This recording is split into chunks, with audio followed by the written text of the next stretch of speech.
Joining us to discuss it is John Draper. He's the director of the National Suicide Prevention Lifeline, and he has some very important tips and information for us. John, it's nice to see you again. You've helped us through this topic before here on New Day, and I just find it so soul-crushing to have to report on this because the ripple effect after a school shooting, we now know that the pain, of course, stays with people. And so months later, a year later, 7 years later, in the Sandy Hook case, this is happening. How do you explain it? Well, and thank you for inviting me on for this important subject matter, Allison. I mean, really, what we're talking about is traumatic loss. And traumatic loss is not something that just goes away. It really is something that we have to pay attention to and ask each other for years afterwards, how are you doing? The question that you're asking this morning about, why did this happen and what more can we do about it? Those are the questions that relentlessly hammer at people who have suffered traumatic losses. What more could I have done? And why did this happen? And maybe even, why not me? And these are cruel questions that people will continue to ask themselves. And there's no good answers for them. But the only answer that we can provide is you don't have to go through this alone. Well, yeah, I think that that's a really important message. But the old adage of time heals all wounds, no, it doesn't. Sometimes you're still in searing pain long after the event. And what are you supposed to do about that? For people who are still in pain, and if we know people in crisis, what's the answer?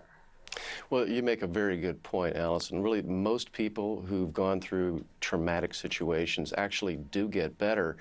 But what that means is that those people who are not getting better and who see others moving on and not asking or expecting that they're going through anything now, they begin to feel more alone. And feel unsupported and feel like they don't have permission to talk about it.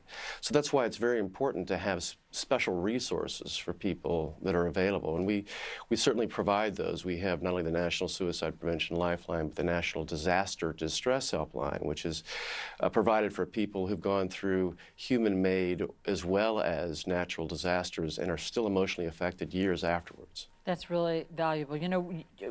We've talked, John, you and I before, about the best way to talk about this on TV, because for a long time, we avoided the subject of suicide. I mean, Right. Studiously avoided it because we were afraid of copycat cases. But it turns out that's not the right answer either, because that creates a stigma. So we need to talk about it, but we need to do it, obviously, in a productive, healthful way. And so what is that? Well, I think a very productive thing is what makes it hard, I think, for a number of people, and what causes what we would say a contagion of some kind, is when people see individuals modeling how to react to circumstances where they feel hopeless and helpless and do so self-destructively.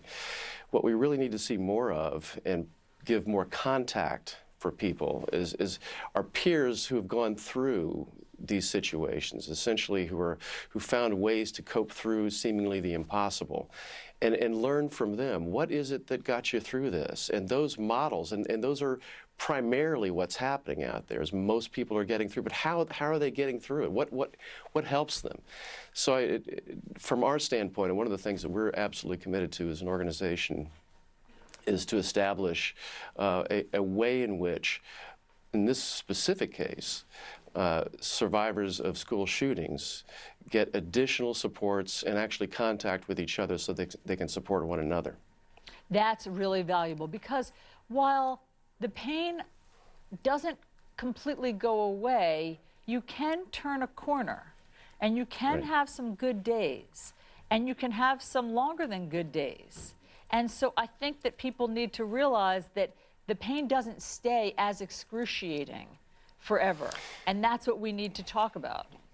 Yes, but here's the other thing, Allison, is that people shouldn't have to go through this alone. And it's hard to get through those days when you feel like you have to do it all by yourself. We know that any measure of pain is more tolerable if we're sharing it with somebody else. There's all sorts of research to indicate that. So the more people feel empathy and understanding and connection with others, the less likely they are to feel that pain. It actually So the more we can provide contact assistance for individuals who are going through these situations, who feel left behind, and say, we haven't forgotten about you. It's a great message, John. John Draper, thank you very much for giving us the language to help people and for giving us the actual hotline. If anyone out there is thinking about suicide, or if you're worried about a friend or a loved one, there is help. Please call the National Suicide Prevention Lifeline. It is 1-800-273-TALK or 8255. This is free, confidential. It's available 24 hours a day, 7 days a week. And please keep the families of the Sandy Hook victims, as well as the Parkland survivors, in your thoughts.